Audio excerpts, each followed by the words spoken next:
So where were you before you started working with ECU? I was, and I currently still am for another short time working, and I produce events here, particularly a very large festival and other really fun concerts and big high profile mass gatherings. And I've been here with this company for about 8 or 9 years, and we do great things. Like at what point in your previous situation were you like, hey, at what point did you say, hey, I need help with this job search? Yeah, that's a great question. I would say we have like a downtime here after our season sort of comes to a little bit of a crawl in the late summer and the early fall. I got asked by a friend to do some freelance work out of the state. So when I went and did the job for him, I just realized I was living in a bubble and there's just a lot of opportunity, a lot of money to be had, and wasn't necessarily about the money, or it was just really about growth. So, working for a small company, and it's very prideful,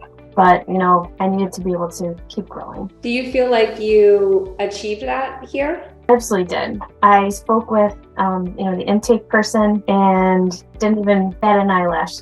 For someone who was just middle class and working, and each dollar of my paycheck was accounted for each week and month, day. This was an investment. And I remember speaking with Derek and saying, all right, well, you work in sales, as do I. It wasn't even an option. I said, great, sign me up. I think I knew that I could do it, even though it just seemed so far away. So it was definitely an investment that I knew would pay for itself. So where did you find the most value working together with us here at ECU? The people who are participating in this program, they are going in with a clear mind, knowing that it's not a freebie, that you have to work. I knew that with a busy life, I'm a property owner, ×2, full-time job, 3 kids. I didn't want to let anything suffer in order to devote my energy to this program.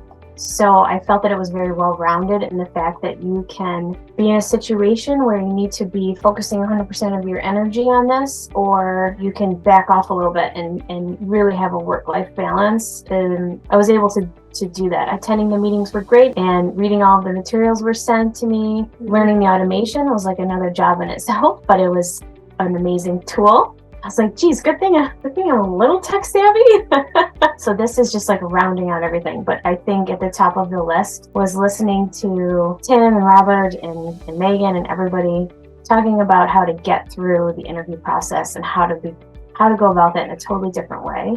And that's advice I find myself sharing with others. So what was your timeline with us? I began the program, I think, sometime in October. I would say 4 weeks in was when I was really going. And then I had to take a break just post the holidays due to my circumstances, here, my obligations, and just, it was a very conscious decision. And so I took maybe a 6-week break from January till mid-February. Right around then I started back up, and it didn't take long. And I think maybe another 3 or 4 weeks, and I had, a few offers. So when you were able to really focus on it, you gained momentum in about 3 to 4 weeks. I think it was definitely helpful for me to have those 6 or 8 weeks to even start with, because I was getting all the kinks out. I was getting used to picking and choosing and maybe bombing some interviews or doing really well, and then being able to say, no, that's not for me. So I don't regret that time. I don't really even count it as time in my mind. When I spoke with Derek and the team, it's not about even when. I think people are so concerned with the when. It's just what's the best fit. And even with all of the best interview coaching and training, I think everybody fails, or not fails, but bombs, as you said. But I always think that it's more of a, you're dodging bullets, you're finding out red flags to look for. I always find that when that perfect offer comes, it's like, oh my gosh, I'm so glad this didn't work out, or I'm so glad that didn't work out. And it's a process of just really trusting the process. Do you think that you experienced a major mindset shift while you were working with us on the mindset side of things? Absolutely. The teachings of how to do the interview process and even how to find the decision makers was also a very mindful piece of this. You didn't necessarily need to jump on a call. The way I feel about that is that even if I would get off a half an hour call, or there was one that was in person, was supposed to be 30 minutes, it was 2.5 hours. When the owners look at each other and they say, well, what do you think? And the other one says, I think she's perfect.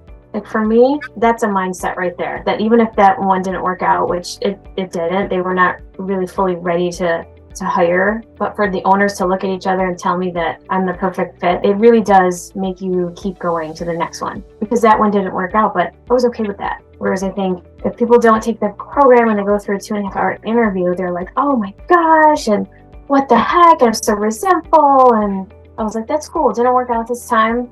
You know, we have this great network now, and looking at what else can I do to help you, and it's really great. When they experience rejection, it's very intense and it's hard to pick up and keep going. But I feel like with those repetitions and that mindset shift, it becomes a bit easier to process and you just become okay with it, exactly like you said.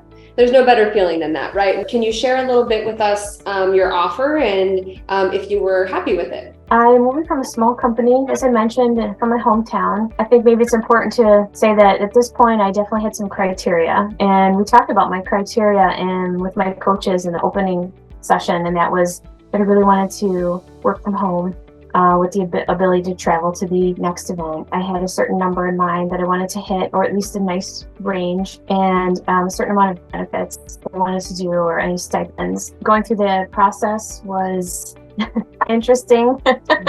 And the company I ended up going with was definitely hit all those marks. But in addition, the fit came on top, because the fit was almost in the growth mindset. I felt that I could walk into this new place and know that I wasn't just going to be a number, even though it's a large corporation. And that in the beginning, when you teach me to hit their weak points and what do they need, they needed, a leader, and they needed someone who would manage a small team, and they had needed specific things from me. And that's what I was able to deliver. And I feel that that's at the top of their list. And so I felt that even though I was needing a position, they needed an employee. It was definitely a 50-50. And so fulfilling that need of being someone, in addition to all the benefits that they hit, was definitely the one for me to say, this is the one.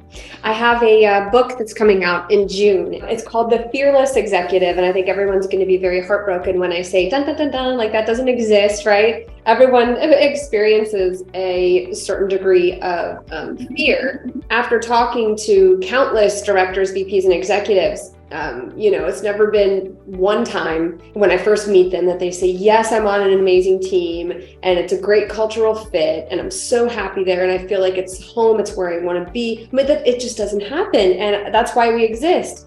But for you, it sounds like you have found that. I know that this one is going to be work. I don't want to just be somewhere and feeling that it's just the same old thing. I feel that the passion through each person that I went through the interview process with, the passion was there, because the first person I talked to said, oh, wait till you meet the next person that you're going to talk to. And when I met that person was like, oh, this woman is amazing. Wait till you meet her. She's the best. So they had a deep amount of respect for one another already.